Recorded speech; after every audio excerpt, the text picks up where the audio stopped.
조선의 왕위는 하늘이 내리고 핏줄이 있는 것이라고 우리는 배웁니다. 왕의 장남, 적통, 그리고 명분. 교과서는 조선을 혈통의 나라라고 기록합니다.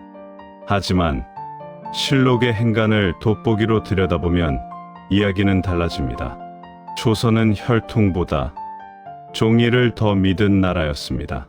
살아있는 왕의 육성보다 붉은 도장이 찍힌 교재 한 장이 더 강력한 권력을 가졌던 나라. 오늘 우리가 파헤칠 이야기는 바로 그 종이 한 장이 누군가의 손에 의해 은밀하게 뒤바뀐 어느 밤의 기록입니다. 그날 밤, 궁궐에는 거센 비가 내렸습니다. 칼을 든 군사도 없었습니다. 영모를 외치는 함성도 없었습니다. 피는 단 한 방울도 흐르지 않았습니다. 그런데도 아침이 밝았을 때 조선의 다음 왕은 바뀌어 있었습니다. 모두가 A가 될 것이라 믿었던 왕좌에 아무도 예상치 못했던 비가 앉게 된 겁니다. 더 기이한 것은 그 다음입니다. 왕이 바뀌었는데 아무도 이의를 제기하지 않았습니다. 조정의 수백 명 관리들, 깐깐하기로 소문난 사관들조차 침묵했습니다. 그날 밤, 도대체 궁궐 깊숙한 곳, 편전에서는 무슨 일이 있었던 걸까요? 그리고 아무도 책임지지 않았던 그날의 조작은 어떻게 조선이라는 나라의 운명을 비틀어 버렸을까요? 지금부터 그 차가운 진실을 추적합니다. 먼저 이 질문부터 해결해야 합니다. 왜 왕이 아니라 세자 책봉을 건드렸을까? 조선이라는 나라에서 왕은 절대적이지만 동시에 가장 위태로운 존재입니다. 조선 왕들의 평균 수명은 고작 40대 중반. 병으로, 사고로, 혹은 우리가 모르는 독살로 왕은 언제든 사라질 수 있었습니다. 권력을 쥔 자들에게 살아있는 왕은 이미 잡은 물고기입니다. 그들에게 진짜 중요한 건 다음 물고기, 즉 미래의 권력입니다. 이것이 바로 조선 정치의 핵심, 세자 책봉의 메커니즘입니다. 세자가 책봉되는 순간 궁궐의 공기는 바뀝니다. 대신들의 눈동자는 더 이상 현재에 늙고 병든 왕을 향하지 않습니다. 그들의 눈은 미래의 왕, 동궁동공을 향해 움직입니다. 줄서기가 시작되는 겁니다. 왕이 살아있음에도 권력의 무게중심이 이동하는 이 기묘한 시기. 이것을 권력의 레임덕이라고 부르기엔 부족합니다. 이것은 생존 본능입니다. 내가 미는 왕자가 세자가 되지 못하면 그건 단순히 승진 누락이 아닙니다. 나와 내 가문, 내 파벌 전체의 멸문을 의미합니다.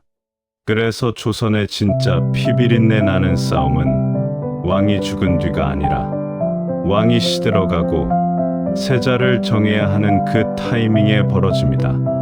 왕을 죽이는 건 영모지만 왕의 판단을 흐리게 하여 세자를 바꾸는 건 충심으로 포장할 수 있었으니까요. 오늘의 사건은 바로 이 지점을 파고들었습니다.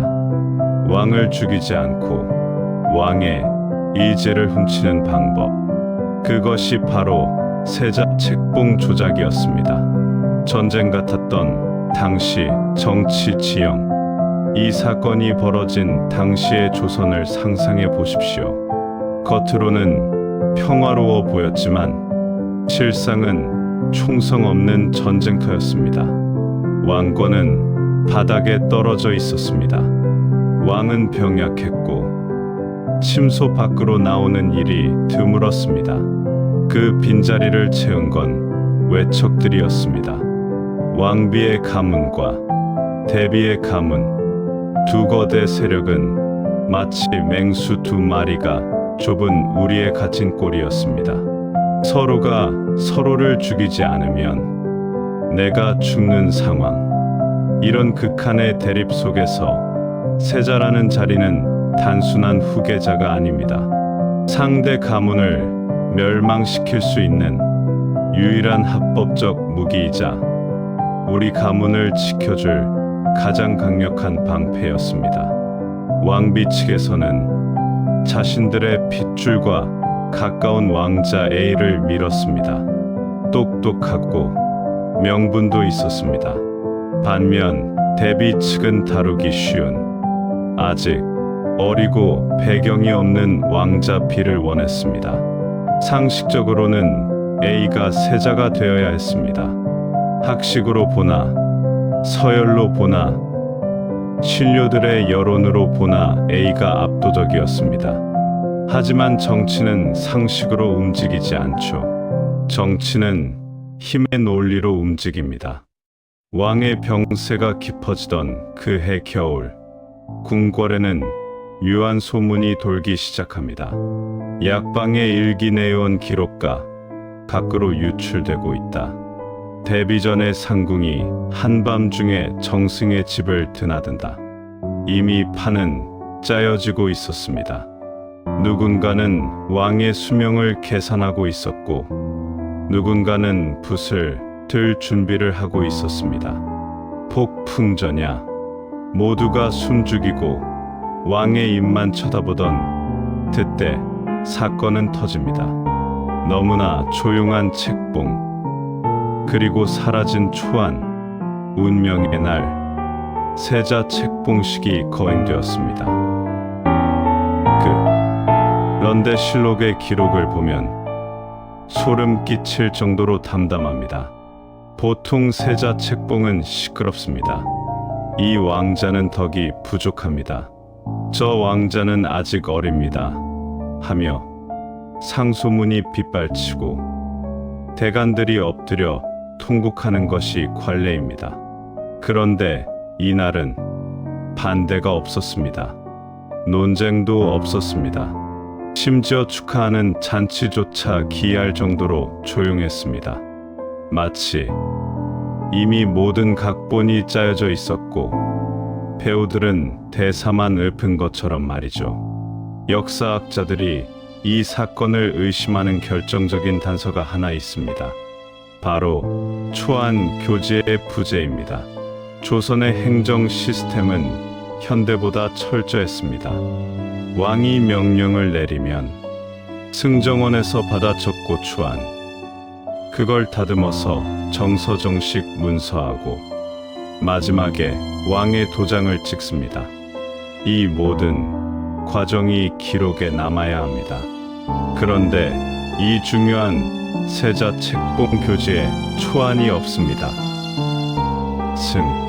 정원일기에는 왕이 교지를 내렸다라고만 되어 있고 그 교지를 누가 받아 적었는지 초안을 누가 검토했는지에 대한 기록이 통째로 비어 있거나 모호하게 처리되어 있습니다. 문서는 사라졌고 그날 당직을 섰던 승진은 며칠 뒤 갑자기 지방으로 좌천됩니다. 무엇을 의미할까요? 정상적인 절차를 밟지 않았다는 뜻입니다. 왕의 입에서 나온 말이 그대로 종이에 적힌 것이 아니라 어딘가에서 미리 만들어진 종이가 왕의 방으로 들어갔다는 강력한 증거입니다. 침묵의 카르텔, 모두가 알았지만 아무도 말하지 않았다. 이 사건이 공포스러운 진짜 이유는 조작 그 자체가 아닙니다. 그 조작을 목격한 수많은 눈들이 침묵했다는 사실입니다. 당시 편전 밖에는 수많은 내관, 상궁, 호위무사, 그리고 승지들이 있었습니다. 그들은 분위기가 이상하다는 것을 감지했을 겁니다. 평소 왕이 아끼던 왕자 A가 아니라 뜬금없는 왕자 B의 이름이 불렸을 때의 그 당혹감. 하지만 아무도 저나 이것이 진심이십니까? 라고 묻지 않았습니다. 왜일까요? 그것은 공포 때문이 아니었습니다. 계산 때문이었습니다. 대신들은 머리를 굴렸습니다. 지금 이 일을 제기해서 판을 엎으면 나는 누구 편에 서야 하나? 만약 조작된 왕자 비가 그대로 왕이 되어버리면 진실을 말한 나는 역적이 된다. 조선의 관리들은 이 딜레마를 너무나 잘 알고 있었습니다. 진실을 말하는 순간 정치적 생명, 아니 목숨이 끝나는 상황. 그래서 그들은 서로의 눈치를 보며 입을 다무는 쪽을 택했습니다. 이것은 일종의 침묵의 카르텔입니다. 조선 조정은 이미 모두가 거짓말인 걸 알고 있지만 아무도 거짓말이라고 말하지 않는 기묘한 연극 무대가 되어 있었습니다. 왕권은 허수아비였고 신권은 부패했으며 정의는 실종되었습니다. 그 침묵이 바로 조작범들이 가장 믿었던 무기였습니다. 조작의 기술, 어둠 속의 분놀림. 그렇다면 구체적으로 어떻게 조작했을까요? 그날 밤 상황을 재구성해 봅니다. 왕은 고열에 시달리며 사경을 헤매고 있었습니다. 의식은 흐릿했겠죠. 이때 왕의 침전으로 들어갈 수 있는 사람은 극소수입니다. 도승지 비서실장, 내관 상선, 그리고 어의. 조작은 생각보다 단순하고 대담하게 이루어졌을 가능성이 높습니다. 영화처럼 왕의 성대모사를 하거나 가짜 도장을 팠을까요? 아닙니다. 가장 흔한 방법은 대필달비과 나린나잉의 시차를 이용하는 겁니다. 대신들이 미리 작성해둔 교지, 즉 왕자 비의 이름이 적힌 종이를 품에 넣고 들어갑니다. 그리고 왕에게는 이렇게 말했겠죠. 전하, 나라의 근본을 정하는 문서이옵니다. 윤허에 주시옵소서. 왕은 눈을 뜰 힘조차 없어 고개만 끄덕였을지 모릅니다.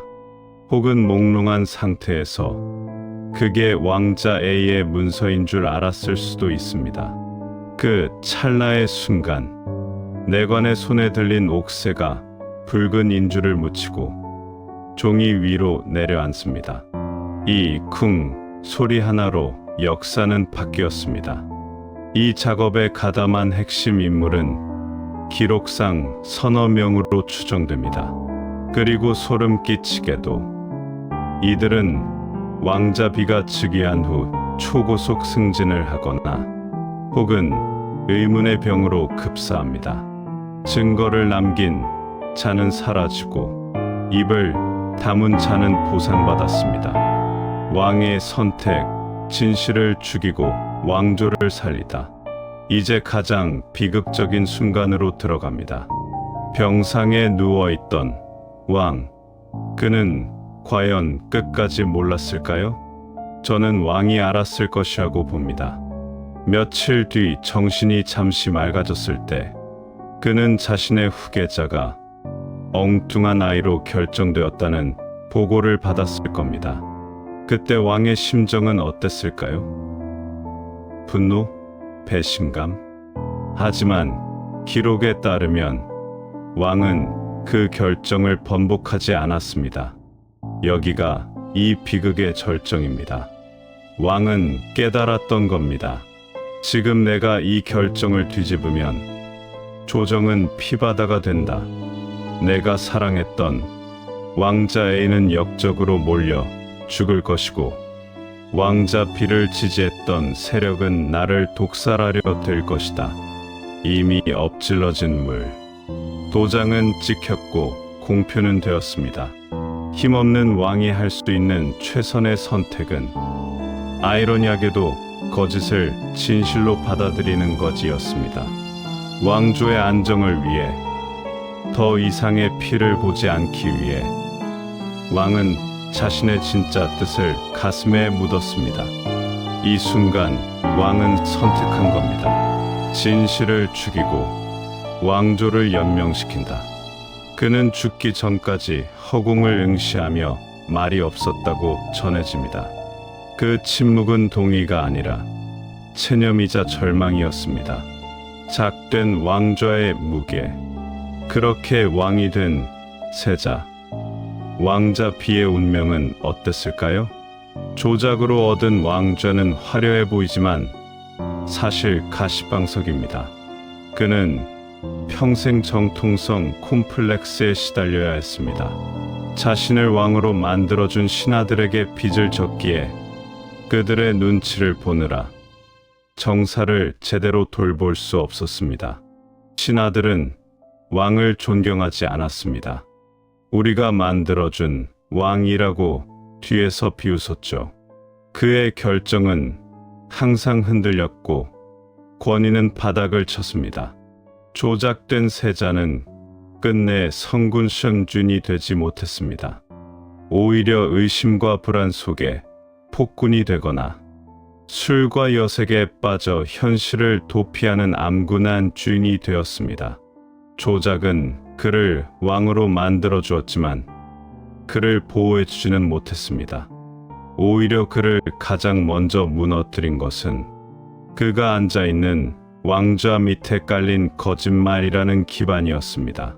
10만 110분의 필로그 마지막으로 묻습니다. 왜 우리는 이 사건을 교과서에서 자세히 배우지 못했을까요? 왜 실록은 이토록 모호하게 적혀 있을까요? 이 사건이 낱낱이 기록되면 조선 왕조의 권위가 무너지기 때문입니다. 왕은 신하들이 조작해서 갈아치울 수 있는 존재라는 사실이 공식화되면 그 뒤의 왕들도 모두 위험해집니다. 그래서 승리한 자들은, 그리고 살아남은 사관들은 붓을 꺾거나 말을 돌렸습니다. 왕의 뜻이 그러했다. 하늘의 뜻이 그러했다. 그렇게 역사는 침묵했고 우리는 그 침묵을 오랫동안 진실로 착각해왔습니다. 오늘의 이야기를 마칩니다. 우리가 기억해야 할 것은 하나입니다. 조선은 그날 밤 왕을 조작한 것이 아닙니다. 역사를 조작했습니다. 그리고 어쩌면 우리는 누군가가 의도적으로 편집하고 조작한 그 역사 위에 지금까지 서 있는 것인지도 모릅니다.